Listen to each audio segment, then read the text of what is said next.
In the far reaches of the solar system, a strange ship appeared. It was unlike anything humans had seen before. The ship was large but battered, with pieces of its hull scorched and broken. It moved slowly, drifting near the outer planets, and the sensors of the human deep space listening post picked it up immediately. The humans had never seen a ship like this. Its shape was unfamiliar, almost organic, with smooth curves and glowing lines that pulsed softly. On board the alien ship, the crew worked quietly. They were exhausted, thin, and worried. Their species, called the Verakai, had once been respected members of the Galactic Alliance. They were known for their intelligence, their skill in technology, and their careful diplomacy. But that was in the past. Now, they were outcasts. They had been banished by the Alliance because they refused to take part in a war that they believed was wrong. The leader of the Verakai, Lorraine, sat in the ship's command room. Her long, slender fingers tapped on the control panel. But the screens were failing. Smoke drifted through the room. Her face showed the strain of months on the run, fleeing from fleets that would not hesitate to destroy them. Her eyes, large and violet, reflected both determination and fear. She had led her people this far, but she was not sure how much longer they could survive. Around her, the other Verakai moved slowly. Some tried to repair broken panels. Others checked the life support systems, which were failing. The youngest of the group, Silren, hovered near the doorway, looking tired and pale. He was curious, even in the middle of fear. And he asked questions about the stars and the distant planets. Lorraine smiled faintly at him. "Soon. We will rest," she said. "We just need to survive a little longer." Far away, on a human listening post orbiting the edge of the Kuiper Belt, a young officer named Aaron Cole monitored the signals. She noticed the unusual energy readings from the drifting ship. It was sending out weak life signals. And something about it seemed off. She tapped the console. "Commander, you need to see this," she said. Her commander, a quiet woman named Carla Grant, looked at the readings. "What is it?" she asked. "I don't know yet," Aaron replied. "It's not any human ship. The energy signature, it's different. And it looks damaged." "Those..." Carla frowned. "Could it be a rogue satellite?" "No," Aaron said, shaking her head. "It's moving too fast for that. And the life signals there's something alive on board." Carla leaned closer. "Are you suggesting it's an alien ship?" Aaron hesitated. She had studied alien designs, but she had never seen anything like this. "It could be," she said finally. "Whatever it is, it's in trouble." Without delay, the post sent a message to the nearest human vessel, the research ship Horizon Creek. The Horizon Creek was commanded by Aaron herself. She was on a mission to study distant moons, but she changed course immediately. Her science officer, Daniel Ross, helped her prepare. "We don't know what's out there," Daniel said. "It could be dangerous. It could be a trap." Aaron shook her head. "Or it could be someone in need. Either way, we have to investigate. We can't ignore it." The Horizon Creek moved as quickly as it could, following the signals of the damaged ship. When they arrived, the view from the viewport took their breath away. The alien vessel floated like a ghost in the darkness, smoke rising from cracks in its hull. Lights flickered weakly along its sides. Aaron and Daniel stared in silence. Aaron finally spoke. "Prepare a boarding team. We're going in." Daniel's eyes widened. "You mean humans boarding an alien ship?" "Yes," Aaron said firmly. "We don't know what we will find. But if anyone is alive, we can't just leave them." They donned their suits and prepared the docking system. The humans carefully attached the Horizon Creek to the alien ship. The metal groaned and sparks flew. But eventually, the docking clamps locked into place. Aaron led the team inside. The airlock opened, and the humans stepped into the alien ship. The smell hit them: first smoke, burnt electronics, and something strange and metallic. The corridors were dark, with faint glowing lines along the walls. In the dim light, they saw the Verakai for the first time. The aliens were tall and thin, with smooth skin that shimmered faintly under the emergency lights. Their faces were elongated, and their eyes were large and expressive. They stared at the humans with cautious fear.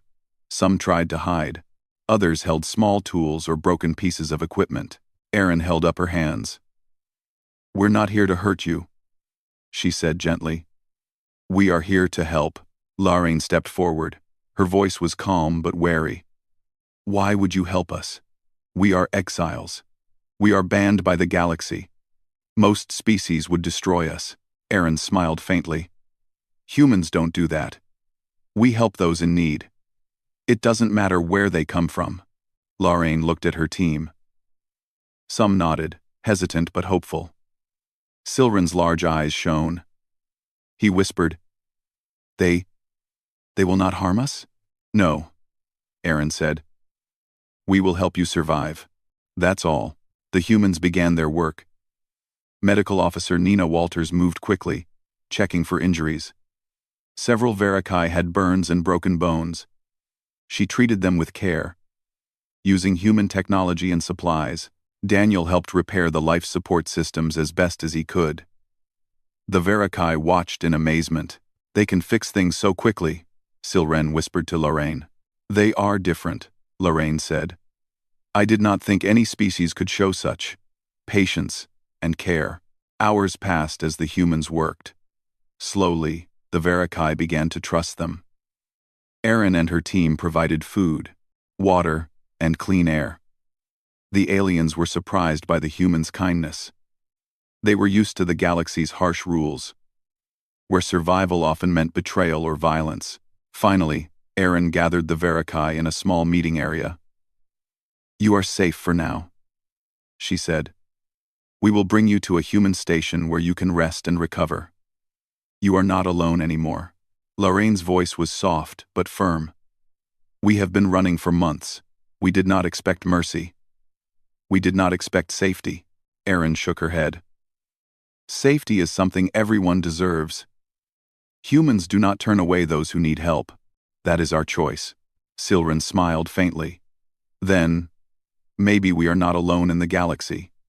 Maybe there are still beings who will not hurt us." The Verakai slowly began to relax. Some of the younger ones played quietly with small tools, trying to understand how humans worked. Others sat and watched, learning, observing, trying to understand this new species that chose kindness over fear. The Horizon Creek undocked from the alien ship, carrying the Verakai away from danger. Erin watched the stars pass by outside the viewport. She felt a strange sense of hope. In the vast, cold galaxy, two species from different worlds had found each other. And perhaps, together, they could survive the dangers that lay ahead. As the damaged alien ship drifted farther behind, Lorraine looked out at the stars. "We were exiles," she said quietly. "But maybe we have found a place to begin again." Erin nodded. "Humanity believes in second chances. And we will protect you, no matter what comes." The exiles did not yet know what threats awaited them. The galaxy could be cruel and unforgiving.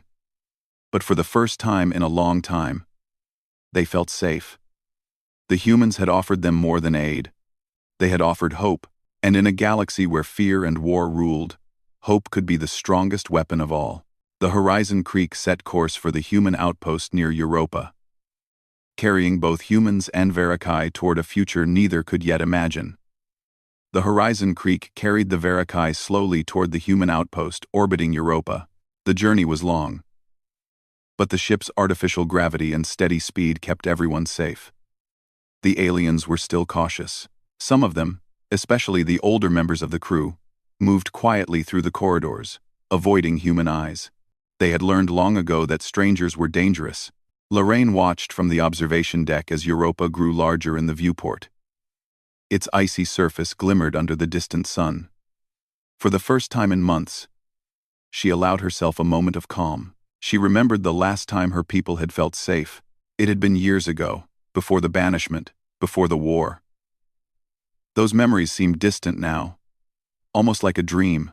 Beside her, Silren, the youngest Verakai, was staring at the stars with wide eyes.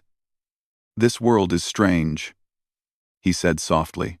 "I have never seen such ice and light." Lorraine smiled faintly. "It is different, yes. But it is safe. For now, that is enough." Meanwhile, on the Horizon Creek, human crews prepared for the arrival. Medical officer Nina Walters checked the supplies and reviewed the alien biology she had studied. Though she had read about the Verakai, meeting them in person was another matter entirely. Their skin shimmered faintly, their eyes were unusually large, and their movements were graceful but cautious. "Remember," Erin told her team, "they have been betrayed before. Be patient, move slowly. We earn trust by showing it, not demanding it." Daniel Ross nodded. "Understood. I will be careful, too. I don't want to frighten them further." As the ship approached the outpost, Lorraine gathered her people for a meeting. She spoke in her calm, steady voice. "We will enter a human station. We do not know what awaits us. But these humans, they have saved us. We will honor that. We will show respect, and we will survive." The Verakai nodded. They were tired, but willing to try. Survival had taught them one important lesson. Caution was necessary. But so was courage. When the Horizon Creek docked at the outpost, humans and Verakai moved slowly through the airlocks. The station was clean and bright. Large windows showed the icy surface of Europa below. Artificial gardens filled the central areas with color and light. For the Verakai, it was almost overwhelming. They had never seen such careful, organized living spaces. Most alien species they had encountered believed survival required harshness. Humans were different. Nina and her team began treating the Verakai immediately. Some had minor injuries, burns, scrapes, and fatigue, but a few were more serious. A member named Tyron had a broken leg from the crash, and Nina carefully set it using her advanced human equipment. Tyron winced but did not complain, a sign that he trusted her. Lorraine watched closely. She had expected humans to be helpful, but the care they provided went beyond anything she had imagined. It was not just medicine. It was kindness, attention, patience. And in a galaxy that often treated the weak as expendable, this was extraordinary. Meanwhile, Silren wandered quietly through the station, fascinated by the human tools and devices. He reached a small lab where Daniel was adjusting a power system. "What is that?" he asked, pointing to a tool that reshaped energy flows. Daniel smiled. "It's a device to redirect power. It helps us repair systems faster and safely." Silren tilted his head. "Humans make many things. You do not have the same technology as other galactic powers, but you find a way." "That's true," Daniel said. "We make do with what we have. Sometimes being clever is more important than having advanced tools." Silren smiled faintly. "Maybe we can learn from you."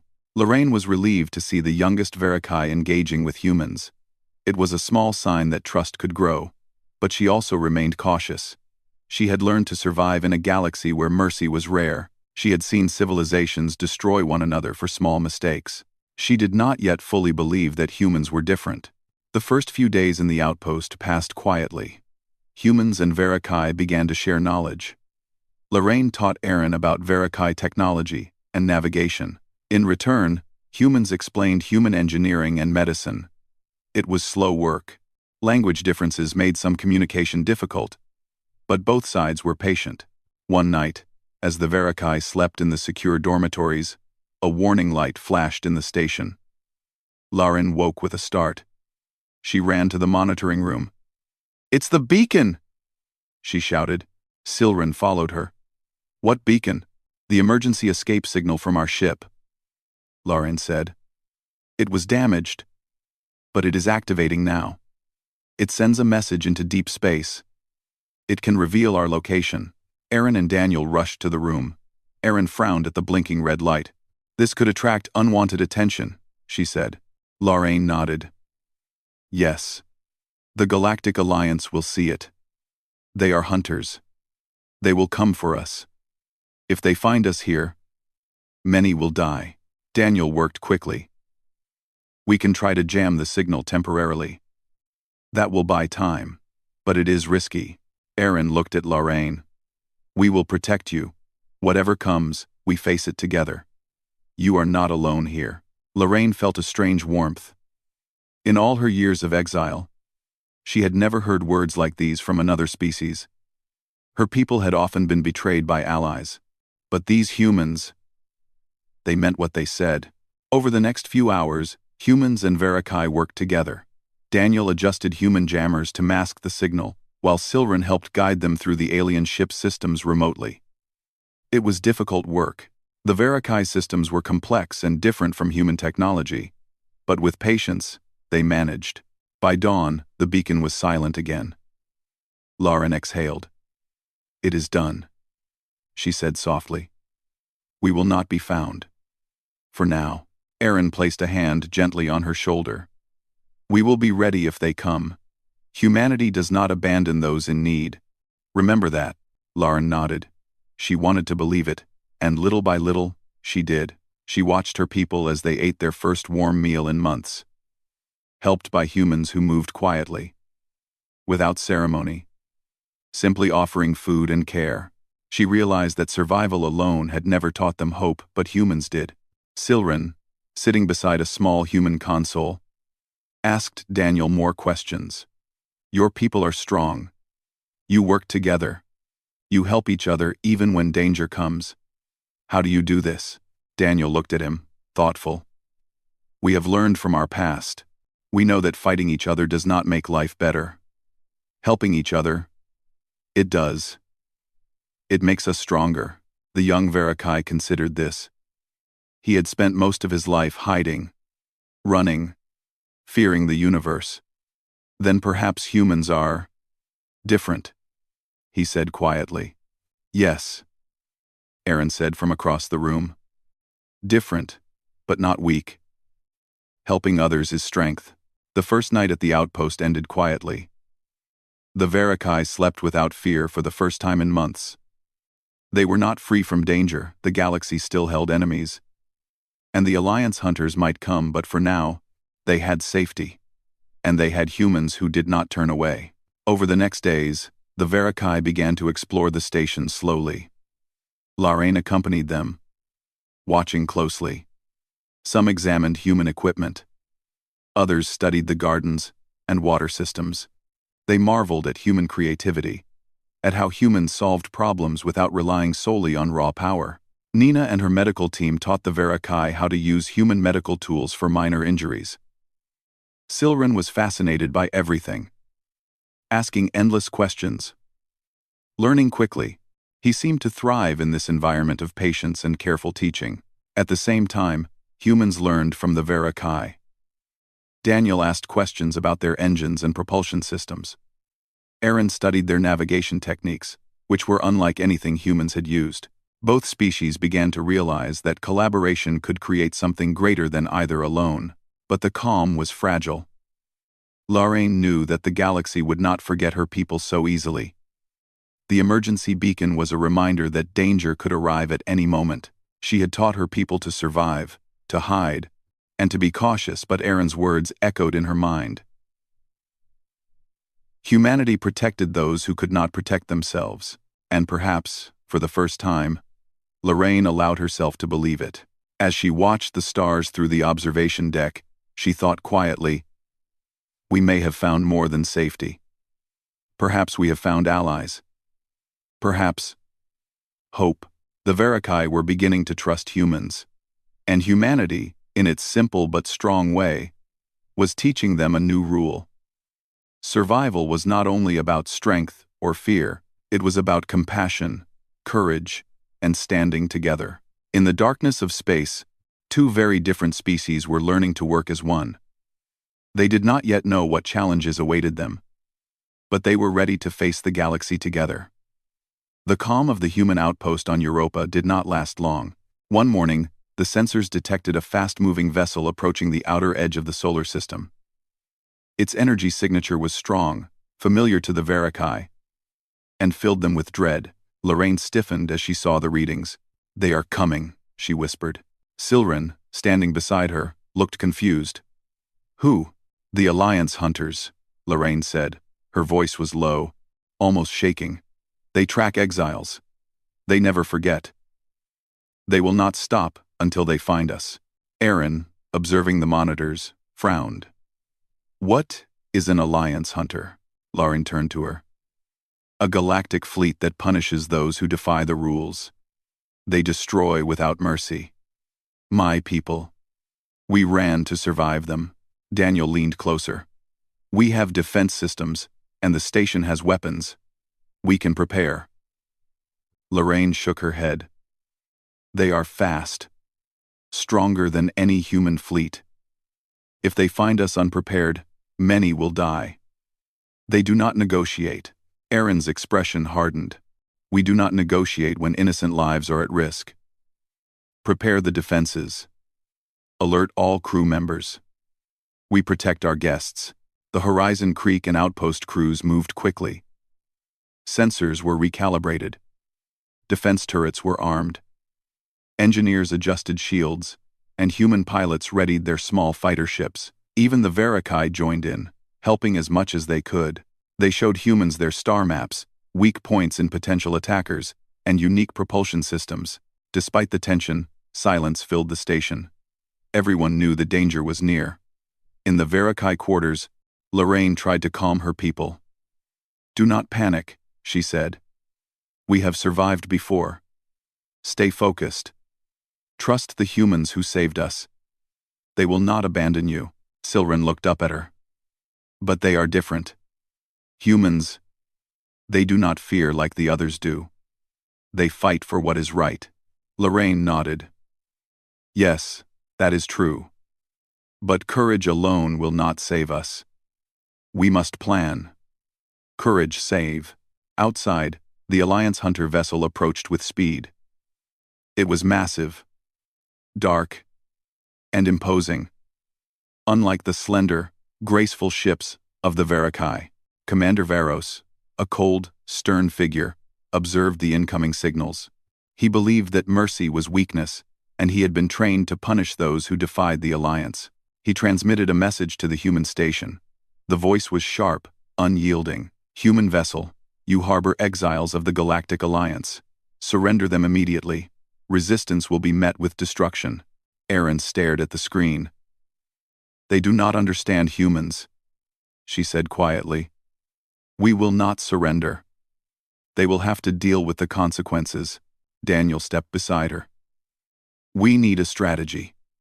The station cannot survive a direct attack from a battleship of that size." Aaron nodded. "We will use every advantage we have. We fight smart, not brute force. Alert the pilots. Activate shield generators. Make them work to find a weakness." Meanwhile, Lorraine gathered her people. "This is the moment we have feared," she said. "We must trust these humans. They will not fail us." The Verakai looked nervous. For months, they had fled, hiding in empty space, running from fleets that would not stop. Now, humans asked them to stand together, to trust not only their lives but their future to strangers. It was terrifying, but they had little choice. The battle began quietly. Alliance drones scanned the area, but human engineers successfully jammed their sensors. The Horizon Creek and small fighter ships moved strategically, dodging incoming energy pulses. The Verakai watched in disbelief. Humans, with far less advanced technology, used clever tactics. Artificial gravity distortions, short-range jumps, and synchronized maneuvers. Silren whispered to Lorraine. "They are amazing. I thought only our fleets could do this." "They are clever," Lorraine said. "Strength is not only in power. Sometimes, it is in thinking differently." Commander Varos, watching from his massive vessel, was frustrated. His orders were clear. Capture the exiles and destroy any resistance. But humans were unlike any species he had encountered. They did not panic, they did not flee, and they did not negotiate fear. Every attempt to disable the station was countered with precise, intelligent maneuvers. Inside the station, Nina and medical teams worked tirelessly. Injured humans and Verakai were treated quickly. Every life mattered, and the calm professionalism surprised the Verakai. They had never seen such dedication in the heat of danger. Erin coordinated the defenses with calm authority. She spoke to every pilot and engineer, giving instructions that were clear and precise. Her tone was firm but reassuring. Do not focus on fear. Focus on strategy. Protect the outpost. Protect them. The battle continued for hours. Energy pulses lit the void, reflecting off Europa's icy surface. Sparks flew along the station walls as Alliance drones attempted to breach the outer shields. But each time, human ingenuity found a way to counterattack without endangering lives unnecessarily. Lorraine watched silently, her heart pounding. She had never seen such determination. Humans were not the strongest, not the fastest, but they fought with courage and intelligence. It reminded her of stories from her youth about civilizations that rose through resilience rather than destruction. Silren joined her. They fight not to kill, he said quietly. They fight to protect. That is new. Yes, Lorraine said softly. We are learning something important. This is strength we did not expect. By evening, the tide of battle shifted. Daniel discovered a weak point in the Alliance vessel's weapon systems. Something Varos had overlooked. Using information from the Verakai and human ingenuity, he designed a precise maneuver to disable the weapons without destroying the ship. Erin agreed. We cannot afford unnecessary death. We disable, not destroy. Prepare the plan. The human pilots moved with precision, dodging attacks while Daniel's system hacked into the Alliance ship's weapons. The Verakai provided technical support remotely, guiding the human team through complex alien systems. It was a tense, dangerous process. One wrong move, and the station would be destroyed. Finally, Daniel gave the signal. The maneuver began. The Alliance ship's weapons went offline one by one, leaving it vulnerable but still intact. Commander Varos realized his attack had failed. He transmitted another message, his tone sharp but reluctant. This is Commander Varos. We will retreat for now. Humanity has proven unusual. This is not over. But we will not underestimate you again. The Alliance vessel turned and retreated into the darkness of space. Silence fell over the outpost. Humans and Verakai alike stared at the monitors, breathing heavily. Erin exhaled. We did it. They are gone. For now. Lorraine looked around at her people. They were alive. They were safe. And they had witnessed something extraordinary. Humans, fragile in appearance compared to the Alliance fleets, had stood firm. They had protected strangers and faced danger with courage and intelligence. Silren approached her, eyes wide. They saved us. They were not afraid. And yet they did not kill. Why? Lorraine smiled faintly. Because humans are different. They see value in life, even when others do not. They teach us. Perhaps there is another way to survive in this galaxy. Erin moved to Lorraine. You are safe now. We will rebuild, repair, and rest. But the galaxy will not forget. The Alliance may return. And when they do, we will stand together. Lorraine nodded. For the first time in months, she felt a sense of calm. She had spent her life teaching her people to run, to hide, to fear. Now, she was learning something new. Strength could be found in protecting others, in trust, and in unity. The Verakai began to help repair the station and their own damaged ship. Humans and aliens worked side by side, sharing knowledge, learning from each other. The younger Verakai, like Silren, asked endless questions.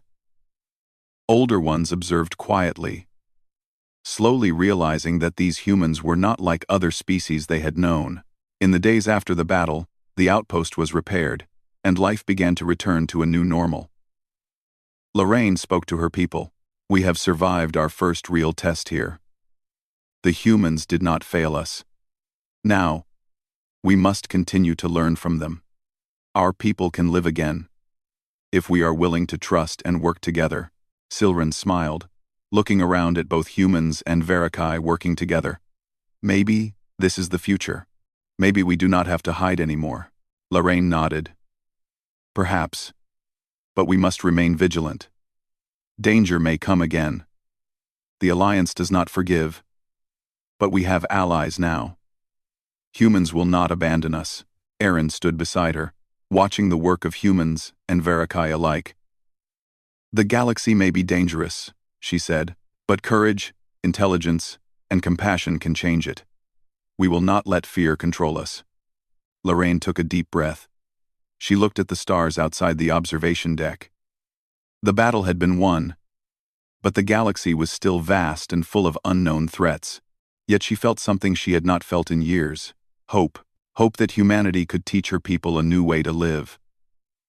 Hope that the Verakai could survive, not just by hiding, but by standing together with others. And hope that perhaps, one day, they could prove to the galaxy that mercy and courage were as powerful as any weapon.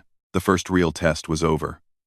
But in the quiet after the storm, Lauren realized this was only the beginning. The Verakai and humans had taken the first step toward a future that neither could yet imagine, and that future would be stronger because they faced it together.